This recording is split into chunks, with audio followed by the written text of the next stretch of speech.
بسم اللہ الرحمن الرحیم۔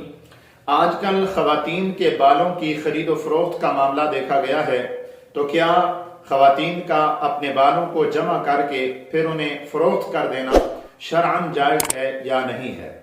یاد رکھیے، انسان چاہے مرد ہو یا عورت ہو، مسلمان ہو یا کافر ہو، زندہ ہو یا مردہ ہو، کسی بھی انسان کے جسم کے اعضاء کی خرید و فروخت اسلام میں ناجائز اور حرام ہے۔ لہذا خواتین کا اپنے بالوں کو اکٹھا کر کے پھر انہیں فروخت کر دینا، بیچ دینا، یہ بالکل ناجائز اور حرام ہے۔ اسلام میں اس کی قطعاً اجازت نہیں ہے۔ تو ان بالوں کو فروخت کر کے ان سے جو رقم حاصل کی جاتی ہے وہ رقم بھی بالکل حرام ہے، لہٰذا اس سے بچنا چاہیے۔